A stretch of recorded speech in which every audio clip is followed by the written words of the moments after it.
What does air conditioning pipework actually look like on the outside of your house? And will it change the look of the place? That's the question I get from almost every customer before they commit. So let me just show you. This is the rear of a real installation mid-job. Everything you're seeing is deliberately open.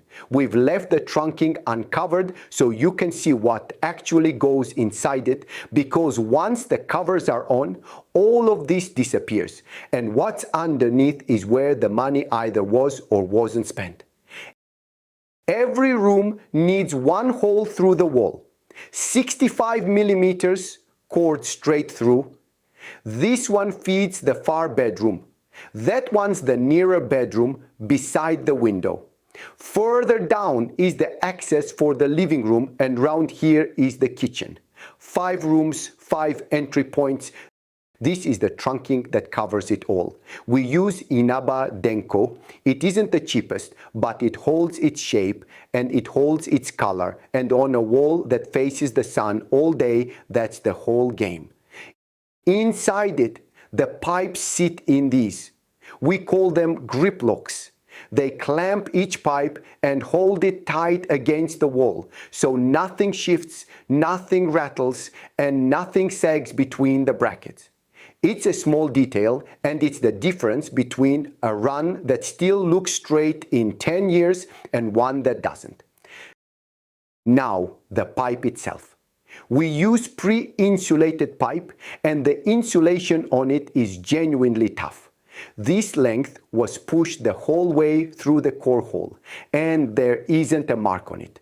That matters more than it sounds.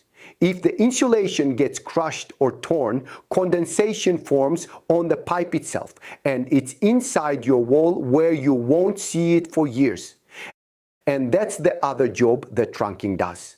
Insulation left bare in direct sunlight perishes. It hardens, it cracks, and it stops insulating. Covered, it's protected for the life of the system. Where the run turns a corner, we use 90-degree flat bands rather than simply bending the pipe around. Kink a refrigerant pipe and you restrict the flow through it, and the system spends the rest of its life working harder than it needs to. The fitting costs a few pounds. The alternative costs you efficiency permanently. Follow the run and you can see the whole system in one line. The living room here, then up to the first bedroom, then the far bedroom at the top, across to the kitchen, and finally the small bedroom that's becoming an office, which sits right next to the outdoor unit. 2 of those rooms were awkward. The living room unit would ideally have gone on the opposite wall, but there's a drainage pipe in the way and no route to get piping across to it. Same situation in the room above. That's usually what's behind a unit that looks like it's in an odd spot. Not preference, just the only path the pipe could take. And this is it finished. Covers on, and it reads as a single clean line down the wall. The trunking is black, your drainage is black, your gutters are black. So against brick, it simply joins the things that are already there. Yours will look different. Different wall, different rooms, different route. But the principle is the same every time. 1 hole per room, 1 tidy run, and the color matched to what's already on the building. I went back once it was all finished so you can see the same wall with the covers on. 1 run for every room, side by side up the brick. Each sits on its own bracket, off the wall and dead straight all the way up.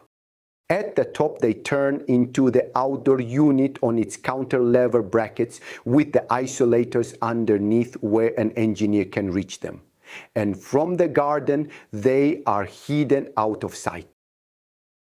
That's the pipework side of the same 5-port system I walked through in the last video. If this was useful, subscribe. And if you're weighing up a system for your own place, get in touch.